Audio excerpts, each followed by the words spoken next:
Bapa dalam surga, kami bersyukur ya Tuhan, Tuhan terus menjaga bangsa dan negara kami. Tuhan memakai orang-orang yang masih mempunyai hati nurani, yang masih menggumuli tentang kebenaran dan keadilan untuk boleh benar-benar memikirkan arah daripada bangsa dan negara kami ya Tuhan.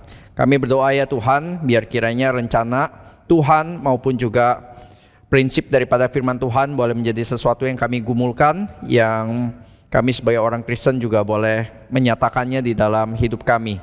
Kami serahkan perenungan firman Tuhan hari ini ke dalam tangan-Mu. Tuhan juga boleh pakai setiap mimbar yang menyatakan firman-Mu ya Tuhan. Tuhan jagakan umat Tuhan sehingga umat Tuhan tidak lupa untuk beribadah, tetapi juga masih boleh di dalam segala situasi yang tidak menentu pun kami boleh tetap memprioritaskan ibadah. Terima kasih ya Bapak, di dalam nama Tuhan Yesus kami berdoa dan bersyukur. Amin.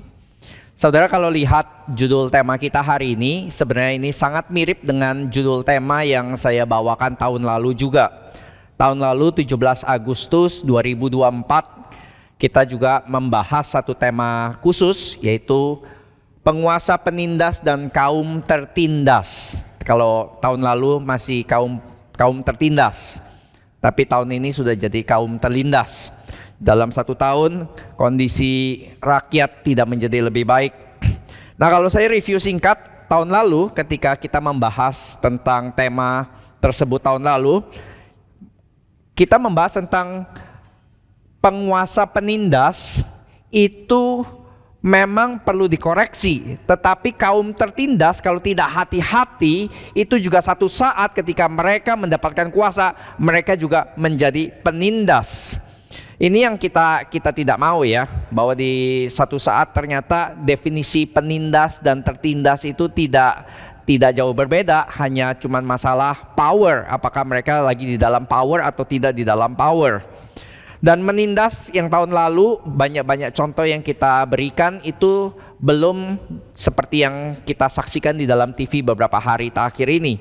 Menindas tahun lalu itu tidak selalu dengan represif kasar atau militer atau polisi, tetapi bisa juga dengan kebijakan-kebijakan yang sangat-sangat tidak pro kepada rakyat.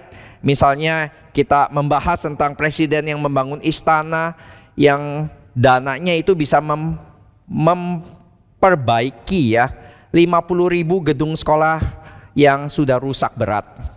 Jadi kita membahas tentang bagaimana di dalam rezim yang lalu legacy itu jauh lebih penting daripada edukasi, sedangkan yang dibutuhkan masyarakat sebenarnya adalah education, dibenahi. Tetapi kita melihat apa yang kita bahas sudah mulai terrealisasi di dalam 2-3 hari terakhir ini ya. Kaum yang tertindas ketika ada kesempatan, mereka juga menjadi yang menindas. Mereka menjadi anarkis, mereka bakar-bakaran, yang tentunya kita tidak setuju. Kita mungkin setuju bahwa mereka harus diberikan tindakan, tetapi kita juga tidak setuju dengan tindakan yang anarkis. Nah, kita lihat pemimpinnya mencuri uang, tapi rakyatnya ketika ada kesempatan juga mencuri apa yang menjadi milik daripada DPR, rumahnya dijarah, di unboxing, semuanya diambil. Ya, kita di satu sisi ada rasain lu ya, akhirnya ya kita ada satu rasa demikian. Tapi Alkitab ya sedikit memberikan banyak sekali beberapa ayat-ayat yang dimana mereka yang tertindas ketika mereka memperjuangkan keadilan, mereka bukan melakukan dengan aji mumpung ya, dengan dulu saya dibully, sekarang ada kesempatan saya yang bully. Misalnya di Ester ke-8 ya saudara, ketika itu bangsa Israel di dalam keadaan yang di ujung tanduk, ketika mereka di dalam keadaan yang akan dibinasakan oleh Haman, dan akhirnya Ester berhasil membalikkan situasi. Dan tindakan orang Yahudi terhadap musuhnya dikatakan demikian saudara. Ini dicatat 3 kali ya di dalam pasal yang ke-9. Kita tidak baca karena ini bukan menjadi fokus kita, tetapi dikatakan demikian. Tetapi barang rampasan tidaklah mereka mengulurkan tangan. Tetapi barang rampasan tidaklah mereka mengulurkan tangan. Ayat yang ke-10, ke-15, dan yang ke-16. Kepada barang rampasan tidaklah mereka mengulurkan tangan. Jadi ketika mereka hendak dihabisi dan mereka boleh membela diri, tetapi ketika mereka akhirnya menang, dikatakan satu hal ya, mereka tidak mengambil jarahan, supaya mereka tidak menjadi orang yang mengambil aji mumpung. Mereka mengambil profit di tengah-tengah situasi demikian. Jadi ini yang kita bisa lihat. Abraham juga ketika menang melawan 4 raja membebaskan Lot, dan dikatakan Raja Sodom, kamu boleh ambil segalanya tapi bebaskan orangku. Dan Abraham dengan hati besar berkata ya, enggak, kamu ambil semuanya. Jangan sampai kamu boleh berkata Abraham menjadi kaya karena hasil kekayaan kamu, karena mendapatkan dari jarahan kamu. Jadi ini sesuatu yang kita bisa berikan prinsip daripada Alkitab. Ya, kita memperjuangkan keadilan, tetapi jangan sampai ketika di dalam satu kesempatan berbalik, kita menjadi tidak lebih baik daripada orang-orang yang kita protes.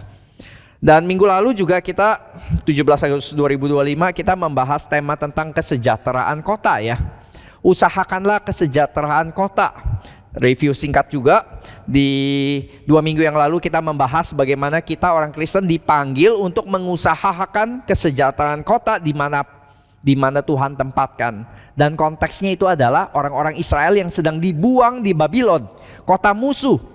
Pilihannya hanya beberapa saudara. Pilihannya adalah ya kabur atau menyingkir, nggak ikut campur dengan segala urusan Babylon. Kami membuat our Chinatown, kami membuat our Indonesian ghetto gitu ya. Kita membuat pemukiman sendiri yang terpisah daripada orang Babel. Atau asimilasi, ya sudahlah. Jadi seperti Lot ya, masuk ke dalam. If you cannot beat them, join them. Ya sudah, itu yang dilakukan oleh Lot gitu. Karena sulit untuk bertahan, ya sudah ikut berbagian dalam segala kebejatan kota tersebut dan menikmati fasilitas. Tapi di Yeremia tersebut ya, ketika dikatakan mengusahakan kesejahteraan kota, artinya apa? Artinya adalah betapapun kita nggak setuju dengan kebijakan-kebijakan Babel, betapapun segala value nilai yang diberikan oleh Babel itu, kekejaman mereka kepada orang-orang Israel sebelumnya itu begitu menyakitkan. Tapi mereka tahu ini rencana Tuhan, dan Tuhan bilang kamu masuk ke dalam kota, kamu tinggal di situ, kamu berbisnis di situ, kamu membangun keluarga, melahirkan anak di situ. Karena ketika kamu mengusahakan kesejahteraan kota tersebut, di situ jugalah kesejahteraan kamu. Jadi kesejahteraan umat pilihan sangat terkait dengan kesejahteraan musuh Babel pada waktu itu. Ini ya saudara, ini yang dimaksudkan Yeremia adalah kamu nggak boleh menyingkir, kamu juga nggak boleh masuk terasimilasi, tapi kamu masuk sebagai mental misionaris, menjadi saksi yang tidak membalas kejahatan dengan kejahatan, tapi yang membalas kejahatan dengan kebaikan. Karena ketika kamu masuk ke situ mengusahakan kesejahteraan kota, ternyata ada rencana Tuhan. Nah saudara, di bagian sampai sini ya, sampai kita membahas 2 minggu lalu itu sampai situ saja. Tapi ada reaksi dari dalam sejarah bahwa kalau respon seperti ini kayaknya terkesan agak pasif ya. Kok kita nggak demo ya? Kok nggak disuruh memperjuangkan hak-hak rakyat atau mencoba demo menurunkan Nebukadnezar, yang pastinya jauh lebih gila daripada presiden kita sekarang. Tapi ini yang terjadi ya. Kenapa nggak ada usulan demikian saudara? Seakan-akan pasif. Nah saudara, kita mesti lihat di dalam konteks pertama-tama adalah God is in control, walaupun tidak terlihat Tuhan itu in control. Saudara, kalau kita lihat di dalam konteks tersebut ya, bangsa Israel sudah kalah, Yerusalem sudah jatuh, Bait Allah sudah dibakar habis. Seakan-akan di mana Tuhan? Di mana Tuhan? Kalau Tuhan berdaulat, apa yang Dia lakukan? Kok tidak menjaga umatnya? Nah ini yang kita perlu bahas sedikit saudara, bahwa di tengah-tengah situasi demikian pun ternyata Tuhan sangat berdaulat untuk menjalankan rencananya. Rencana apa saudara? Rencana ini, yaitu ketika Israel dieksil, Israel itu terserak ke segala penjuru. Nah itu seperti hukuman apa sih saudara? Yang kita baca, mereka diserahkan ke segala penjuru. Nah itu kan sebenarnya hukuman Menara Babel ya. Tetapi terjadi kepada bangsa pilihan yang juga berdosa tentunya, yang juga memang melakukan perbuatan-perbuatan yang melanggar firman Tuhan. Jadi diserahkan ke segala penjuru. Tetapi saudara, at the same time ketika mereka dihukum, nasib mereka sebagai bangsa pilihan, mereka tetap menggenapi janji Tuhan kepada nenek moyang mereka, yaitu Abraham. Tuhan memberikan janji kepada Abraham untuk apa saudara? Untuk menjadi berkat bagi banyak bangsa. Nah bagaimana Israel bisa menjadi berkat bagi banyak bangsa? Pikiran mereka tuh hanya satu ya, yaitu adalah seperti kerajaan Daud dan Salomo, di mana mereka begitu kuat, begitu dikdaya, lebih powerful daripada bangsa-bangsa yang lain. Bangsa-bangsa yang lain harus memberikan upeti kepada bangsa Israel. Seakan-akan itu satu-satunya jalan untuk menjadi berkat bagi banyak bangsa. Tapi Tuhan di dalam kedaulatannya berkata, enggak loh, caraku bisa beragam. Cara Tuhan memakai Israel untuk menjadi berkat bagi banyak bangsa ternyata juga bisa dengan cara mereka dieksil. Mereka dibuang ke Babel, mereka dibuang ke Persia, dan di situ kita melihat di dalam pembuangan ada tokoh-tokoh Alkitab yang kita baca kan. Siapa saudara? Ada Daniel dengan ketiga kawannya, ada Esther, ada Ezra, ada Nehemia. Mereka menjadi orang kepercayaan raja, menjadi juru minum raja. Dan dari 4 contoh tokoh Alkitab itu aja kita bisa melihat bahwa mereka mengusahakan shalom di tengah-tengah eksal tersebut. Mereka menjadi orang kepercayaan, mereka mengusahakan kebaikan. Dan misalnya dalam kitab Daniel, Nebukadnezar yang begitu gila pun itu bisa mengakui Yahweh adalah Allah yang sejati. Lewat siapa saudara? Lewat Daniel dan ketiga kawannya. Yang kita bisa lihat ya, mereka menjadi berkat bukan dengan menjadi the most powerful person atau the most powerful nation, tapi ketika mereka sangat-sangat lemah, ketika mereka jadi orang jajahan, mereka have no power, mereka marginalized, mereka dibuang, mereka diserahkan, tetapi umat Tuhan menjadi berkat justru dengan cara demikian. Ini yang kita bisa lihat bahwa God in control, Tuhan berdaulat, bisa memakai dengan cara yang menurut kita unthinkable. Tapi justru itulah gospel kan, itulah jalan salib. Jalan salib apa saudara? Ketika rencana Tuhan dan umat Tuhan justru dipakai paling efektif ketika mereka bekerja bukan dari posisi of power, dari posisi yang powerless, dari posisi yang marginalized. Kemenangan Kristus dicapai bukan ketika dia menggilas prajurit-prajurit Romawi, justru ketika dia disalibkan. Dia mencapai kemenangan justru lewat kalah. Dia mencapai kehidupan kekal bagi kita semua justru dengan dia harus dimatikan. Ini jalan salib saudara yang tidak pernah terpikirkan oleh kita manusia.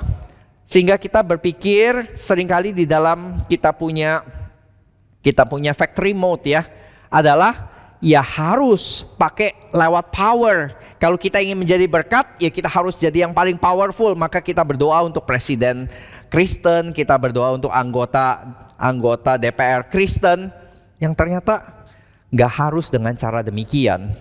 Dan kita bisa melihat justru dengan cara-cara yang mungkin paling tidak terlihat dan tidak terbayangkan oleh kita.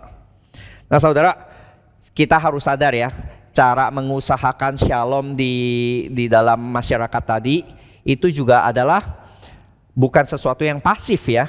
Karena let's face it saudara lebih natural, lebih gampang mana ya, tonjokin muka orang yang mengesalkan gitu ya, yang sombong, pongah, atau saudara mendoakan atau justru mengusahakan kesejahteraan dia.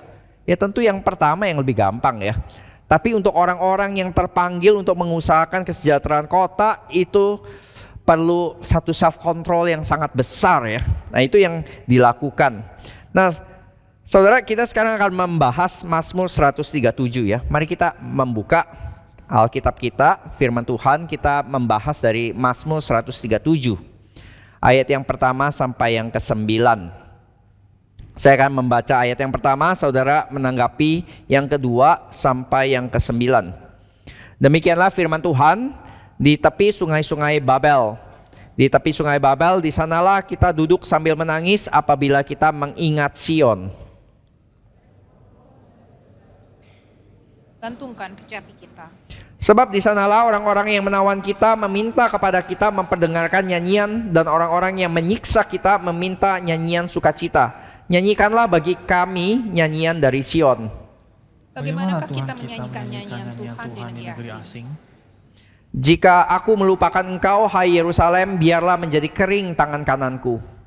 Biarlah lidahku melekat pada langit-langitku, jika aku tidak mengingat engkau. Jika aku tidak jadikan Yerusalem puncak sukacitaku. Ingatlah ya Tuhan kepada Bani Edom yang pada hari pemusnahan Yerusalem mengatakan, runtuhkan, runtuhkan sampai ke dasarnya. Hai putri Babel yang suka melakukan kekerasan.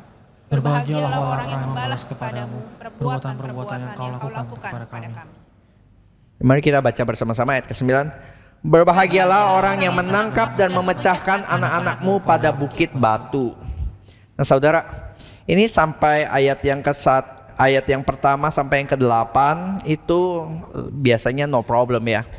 Tapi ayat yang ke-9 ini yang biasanya menjadi problem yang banyak sekali dibahas. Kenapa saudara? Kok seakan-akan firman Tuhan mengendorse kekerasan ya. Berbahagialah orang yang menangkap dan memecahkan anak-anakmu pada bukit batu.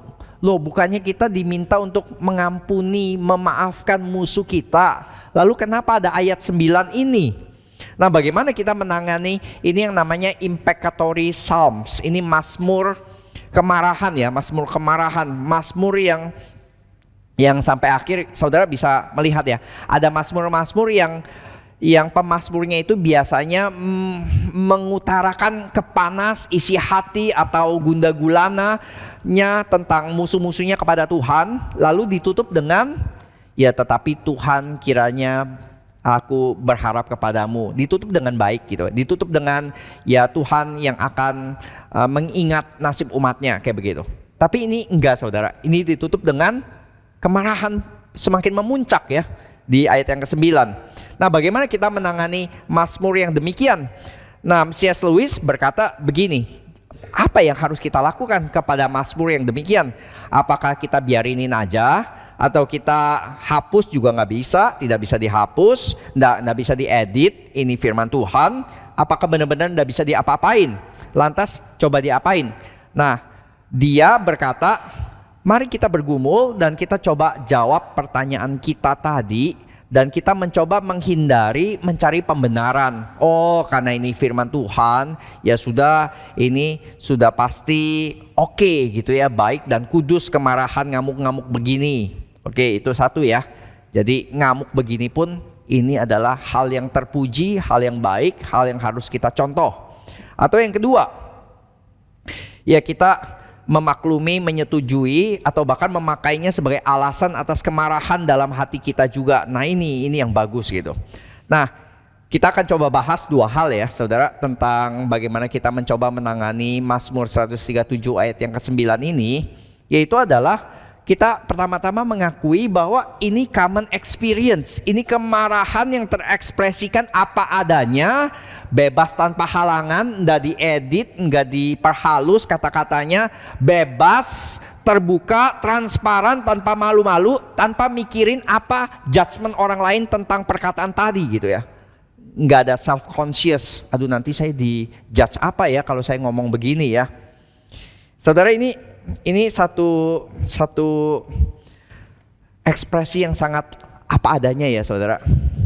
Tadi saya di setelah kebaktian yang kedua, saya ketemu dengan Pak Yesaya, dengan beberapa aktivis lainnya ya. Ada satu aktivis yang memang suka belak-belakan ya saudara. Dan dia berkata, Her, gue seneng banget tuh kemarin lihat rumahnya Syaroni dijarah.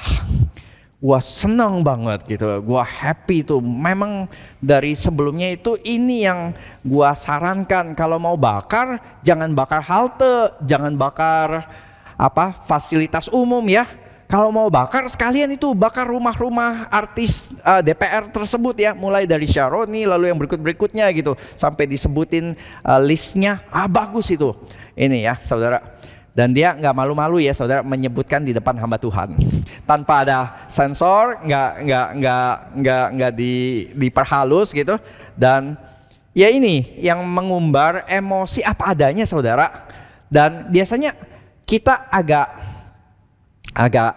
gimana ya, di dalam etika publik ngomong begitu biasanya kita hindari, karena di dalam etika publik biasanya kita harus bersikap sopan. Kita nggak keluarkan apa adanya. Karena kalau begitu itu anak-anak. Biasa anak-anak kan yang begitu ya.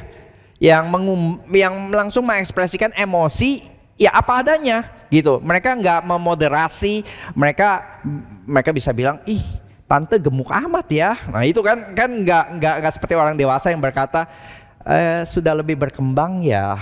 Enggak kan ya. Kita langsung bilang ya, bau banget sih si om gitu ya. Kan kita nggak bilang ada aroma kurang harum ya di dalam ruangan ini. Kan kita enggak ya saudara. Itu anak kecil tuh yang langsung belak-belakan apa adanya.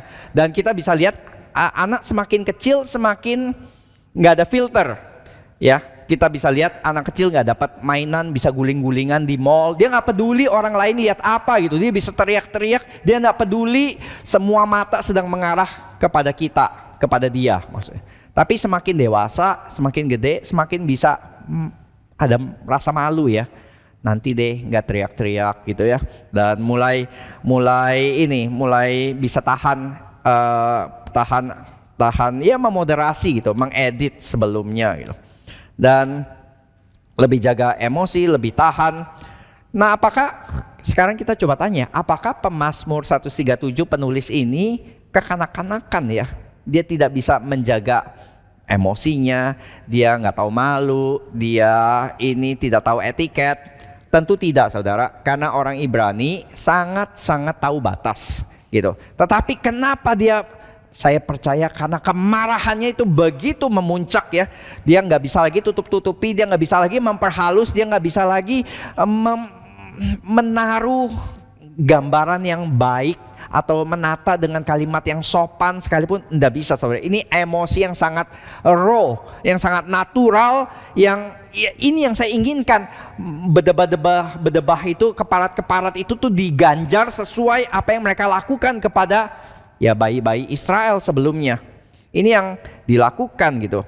Nah saudara, Lewis berkata ya, ketika kita sebelum kita menghakimi penulis ayat 9 ini sebagai orang yang nggak tahu malu, nggak tahu etiket atau segala macam, dia meminta kita itu untuk coba deh pikirkan begini ya. Coba kita lihat akibat alamiah yang terjadi ketika seseorang disakiti. Saudara, alamiah, ini satu kata alamiah ya. Ketika we say something, ketika we do something and it hurts someone else, ini penting ditekankan, orang itu akan bereaksi secara alamiah gitu. Yaitu apa? Anger. Ketika kita say something yang hurtful dan orang itu getting hurt, dan respon naluriahnya adalah ya dia dipenuhi oleh amarah gitu.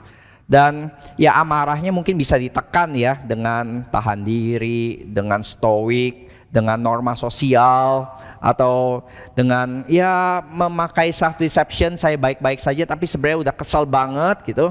Atau mungkin ya nggak punya power untuk membalas at the moment. Tapi ketika momen-momen kemarin nggak ada yang menjaga, nggak ada yang ini, kemarahan rakyat benar-benar terekspresikan kan ya. Dengan ada, kita bisa lihat ya, ada yang tonjok, ada yang tendang, ada yang merusak, ada yang menjarah. Nah ini saudara, dia bilang adalah akibat alamiah dari lempar korek api, lalu jeraminya terbakar, lalu nggak bisa anggota dewan atau pejabat atau pemimpin cuma bilang minta maaf ya atas apa yang sudah saya katakan, yang saya sudah lakukan, kiranya pintu mohon maaf dibukakan. Tapi kamu sadar gak ketika kamu melempar korek api itu yang menyakitkan, itu sudah ada jerami yang terbakar besar, yang menjadi api yang meluap habis semuanya. Orang-orang tersebut sudah terzolimi, lalu apakah bisa selesai dengan cuman sekedar permintaan maaf? Nah ini yang dikatakan gitu sebelum kita menghakimi orang yang mengatakan ini yang ayat 9 tadi. Tapi kita juga perlu melihat apa yang dilakukan oleh para pemimpin atau oleh orang-orang, kalau dalam konteks ini orang-orang Babylon ya, yang melakukan kekerasan yang begitu kejam kepada orang umat Tuhan. Jadi Mazmur ini indeed devilish, indeed memang sulit, memang gelap, memang gampang untuk melihat dengan mata yang tidak bersahabat, apalagi kalau kita membenturkannya dengan harus memaafkan musuhmu ya, harus memberikan jubah, tampar pipi kiri berikan pipi kanan gitu. Kenapa orang ini nggak bisa sih? Kenapa mereka kurang cinta kasih sih? Ya memang gampang kalau kita itu langsung membenturkan dengan ayat demikian ya. Tapi kita juga harus pikir saudara, kenapa dia sampai berespon begitu kerasnya, sampai berespon begitu marahnya? Apa sih yang dilakukan oleh para pelaku kepada mereka? Kebencian mereka ini kenapa begitu memuncak? Apa sih yang dilakukan kepada mereka? Nah ini saudara, kekejaman, ketidakadilan yang sudah dipertontonkan dengan begitu lama dan begitu clear, begitu mendalam, sehingga gak gampang untuk mereka berkata, oh anakku dipecahkan di Bukit Batu, baru satu, ini masih ada anak yang kedua, silakan pecahkan juga. Kan gak bisa ya saudara, gak semudah itu untuk kita mengatakan demikian. Dan yang kedua saudara, kalau kita melihat di sini ya, bahwa ternyata walaupun kekerasan atau ini ya, satu emosi yang begitu meluap-luap tadi itu kesannya bad, kesannya worse, tapi ada yang lebih worse, ada yang lebih parah, yaitu apa saudara? Sikap apatis. Gini, anak saya baru lomba kompetisi catur ya, lomba catur gitu, masih kecil, umur ya berapa tahun lah, SD. Lalu keluar kalah, nangisnya Bombay gerung-gerung gitu. Lalu sama coachnya bilang begini, nggak apa-apa, justru anak yang nangis kalah itu lebih ada pengharapan dibanding yang kalau keluar sambil siul-siul. Kamu gimana? Kalah total sampai nggak berbekas gitu ya, sambil happy go lucky, tetap makan gitu. Nah dia bilang, coachnya bilang ya, yang nangis karena dia merasa dia kalah, dia harusnya menang tapi kalah dan dia bisa nangis, itu berarti dia invest emosi, dia invest attention, dia benar-benar menaruh seluruh harapan ininya kepada perlombaan dibanding orang yang enggak sama sekali gitu.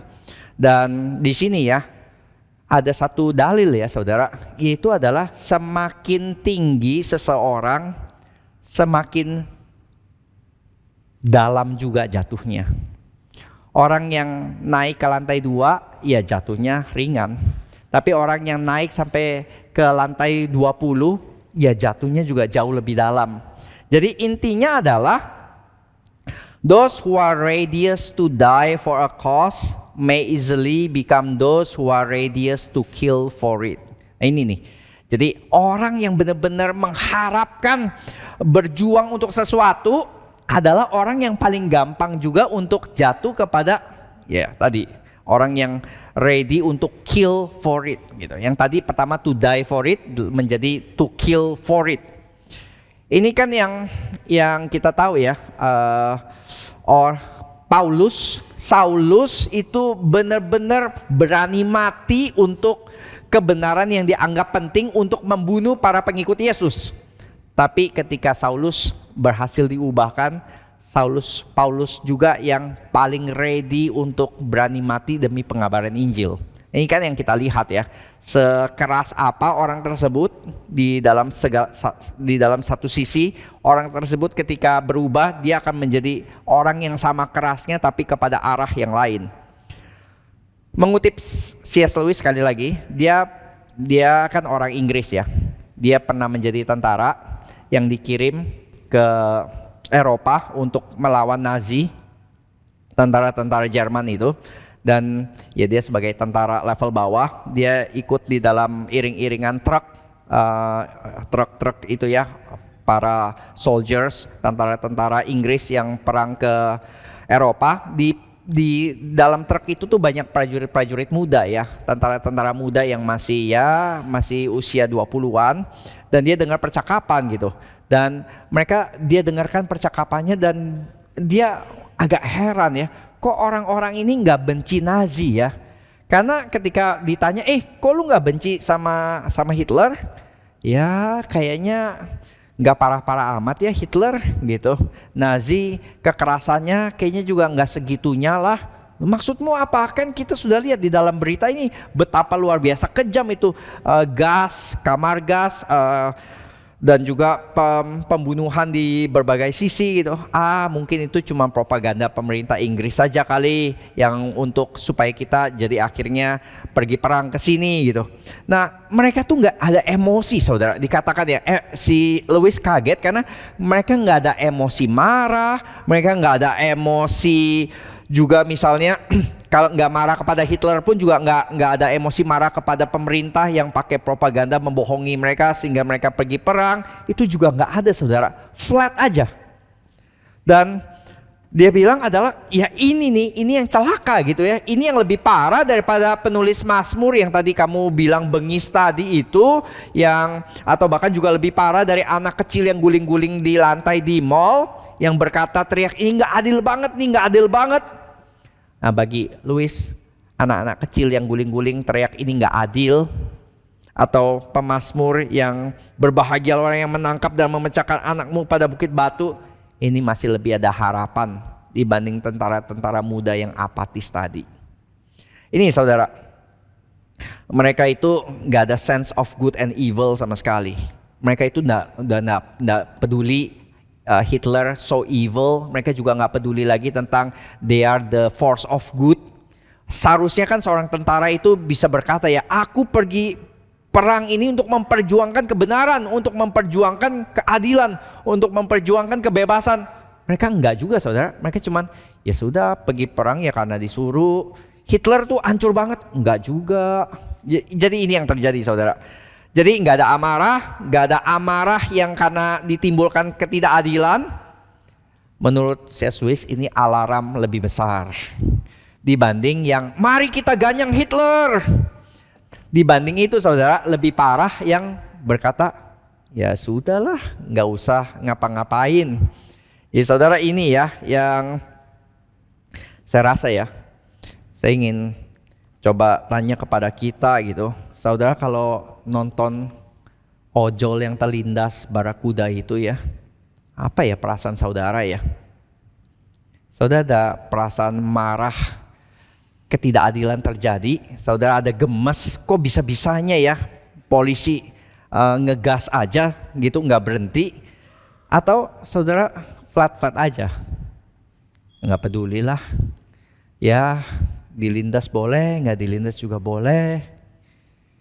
Saudara, kalau saudara tidak marah, saudara, ketika menonton film cuplikan klip tersebut dipertontonkan kepada kita ya, dan mungkin kita itu udah sama parahnya dengan para pejabat yang udah tidak punya hati nurani lagi, yang mati rasa, yang insensitif dan gak bisa peduli kepada kebutuhan rakyat. Itu kita sama aja sih, cuman bedanya mereka di gedung DPR dengan tunjangan yang fantastis, dengan kita yang biasa-biasa aja tapi sama mati rasanya, sama enggak pedulinya. Dan ini justru yang ditampilkan. Kenapa saya rasa ya Mazmur 137 ayat 9 ini enggak disensor oleh Alkitab, karena untuk menyatakan orang yang masih punya kemarahan karena rasa ketidakadilan ini bisa jadi sesuatu yang ya ini bad gitu. Kita bisa bilang ini bad gitu. Mencaci maki atau mengutarakan begini, menginginkan begini, ini kita harus akui ini bad. Tapi kan didorong oleh satu kemarahan atas ketidakadilan, itu masih menjadi simptoms yang baik. Berarti dia masih peduli akan keadilan ketika diinjak-injak. Dia masih peduli nyawa orang ketika itu dirampas. Orang ini masih bisa merasa rasa sakit.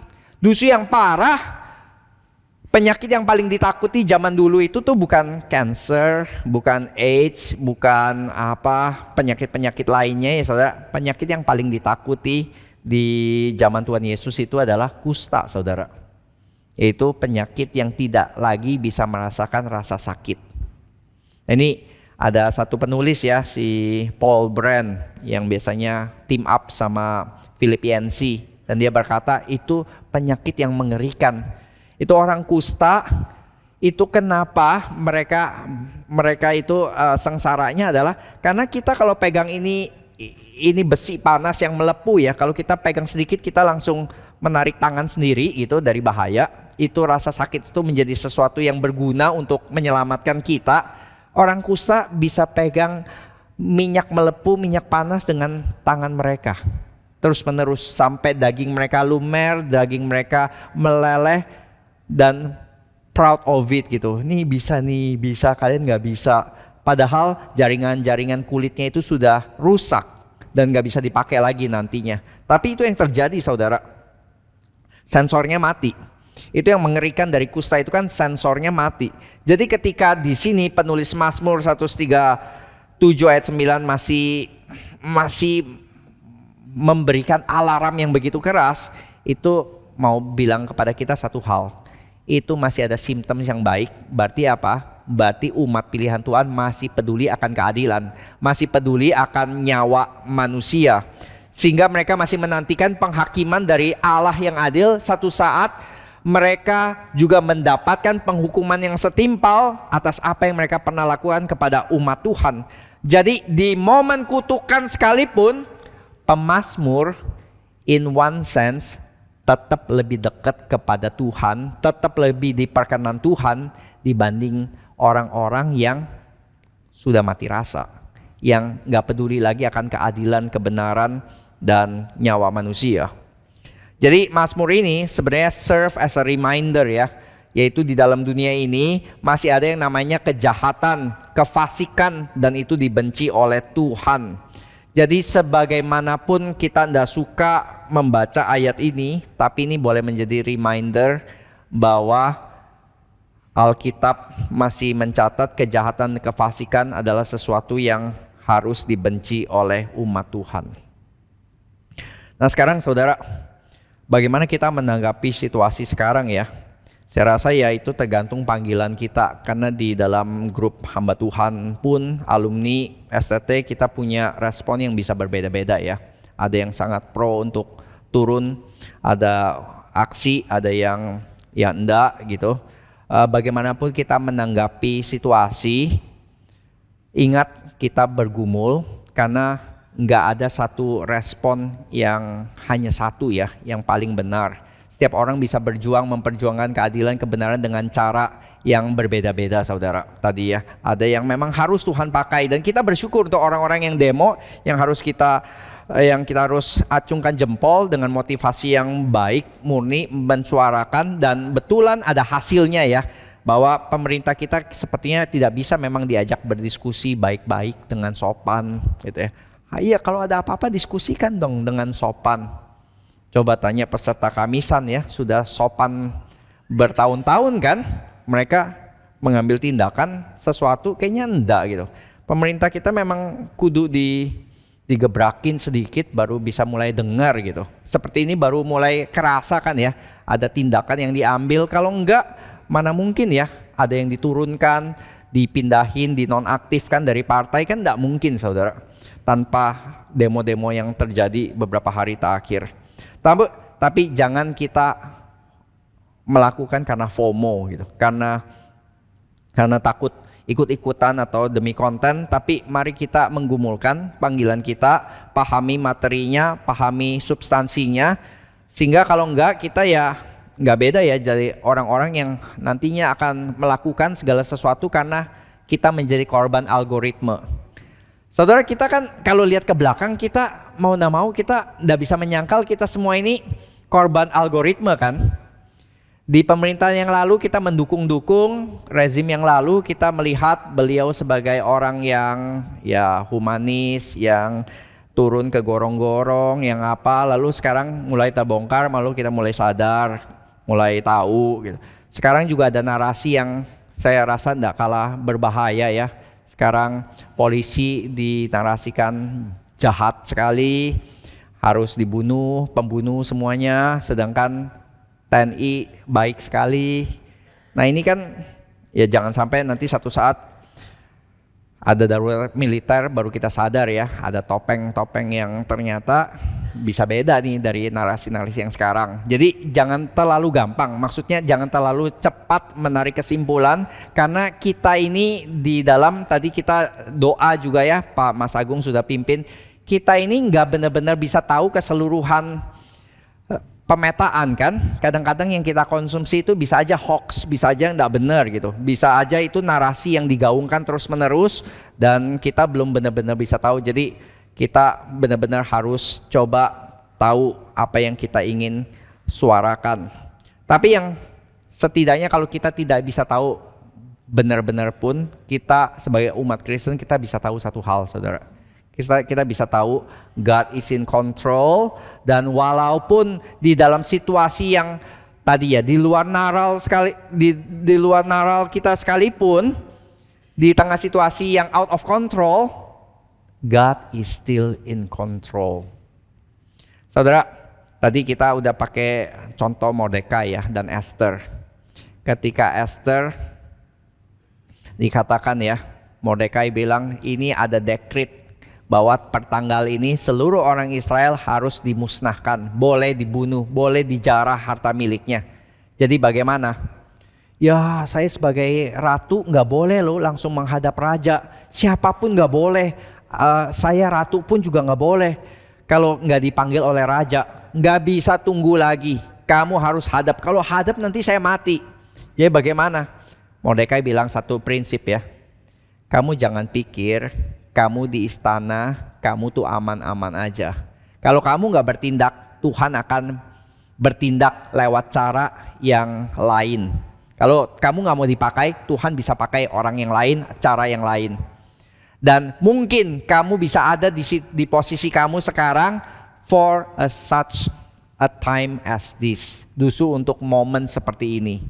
Lalu Esther bilang, oke, kalau begitu kamu suruh orang Israel berpuasa, doakan supaya saya bisa mengambil keputusan, bisa mengambil option yang bijak. Oke. Dan dia bilang apa? Kamu ngadep ke raja. Tapi kita baca di kitab Esther, Esther ternyata punya strategi yang berbeda ya. Dia nggak mentah-mentah ngikutin strateginya si Mordekai, langsung mentah-mentah ngadep, tapi dia susun strategi. Dia bikin pesta. Oke, raja sama Haman datang. Kamu mau apa Esther? Aku akan berikan setengah kerajaan sekalipun. Bagaimana kalau besok kamu dan Haman datang lagi? Lalu tunda lagi ya. Dan di tengah-tengah penundaan itu ternyata malam harinya raja nggak bisa tidur. Lalu baca buku dan pernah ada satu catatan, ada yang mau membunuh raja tetapi digagalkan karena informasi Mordekai. Kok Mordekai bisa? Nah itu saudara, Mordekai ternyata dia mengusahakan kesejahteraan kota ya. Dia nggak bilang, wah ada yang mau bunuh raja, memang saya benci banget raja ini. Ya sudahlah, biarkan. Nggak saudara, dia laporkan, dia melakukan hal yang benar dan ternyata itu berbuah ya. Dia menuai hasilnya dan dikatakan akhirnya Esther berhasil menyelamatkan bangsanya. Ini yang saudara kita coba lihat di sini. Kalau Tuhan bisa memakai Mordekai, Tuhan bisa memakai Esther di dalam posisi yang berbeda, melakukan hal yang berbeda bagi kesejahteraan kota, bagi umat Tuhan. maka kita semua juga punya panggilan yang sama. Caranya mungkin bisa beda. Ada yang dipanggil untuk ikutan turun, ada yang dipanggil untuk tetap bekerja baik-baik di kantor karena nggak dapat izin, nggak bisa juga. Tapi setiap dari kita punya panggilan, tanggung jawab moral untuk menyuarakan kebenaran. Jangan sampai kita menjadi mati rasa dan tidak lagi peduli akan kebenaran, keadilan bagi masyarakat kita. Mari kita berdoa. Bapa dalam surga, kami bersyukur ya Tuhan. Tuhan memberikan kepada kami narasi-narasi di dalam Alkitab yang menyatakan bahwa kami bertanggung jawab untuk bangsa dan negara, untuk masyarakat, dan bagaimana Tuhan memanggil kami juga menyatakan apa yang benar dan yang adil. Bahkan kami juga boleh menteriakkan ya Tuhan ketika itu direnggut daripada kami, seperti yang kami baca di dalam Mazmur 137. Ketika kami ya Tuhan melihat ada ketidakadilan, biarlah kami boleh menjadi orang-orang yang juga terus dikhawatirkan, yang terus digelisahkan, sehingga kami tidak berdiam nyaman di dalam kenyamanan kami, tapi kami yang juga boleh membawanya di dalam doa. Kami yang juga boleh memikirkan bagaimana mengusahakan suara-suara disuarakan, dan juga mungkin tindakan-tindakan tertentu kiranya Tuhan yang pakai setiap dari kami, dan kami berdoa untuk situasi bangsa dan negara kami ya Tuhan. Kami berdoa keadilan dan penghakiman ataupun juga penghukuman boleh diberikan kepada mereka yang menyalahgunakan kuasa yang datangnya daripada Engkau ya Tuhan. Dan Tuhan juga yang boleh melindungi bangsa kami, negara kami dari tindakan-tindakan yang anarkis, yang mencoba mengail di air yang keruh, sehingga boleh ada kedamaian, boleh ada ketenangan di dalam masyarakat kami. Kami serahkan setiap dari kami ke dalam tangan-Mu ya Bapak. Kami berdoa di dalam satu nama Tuhan kami Yesus Kristus. Amin.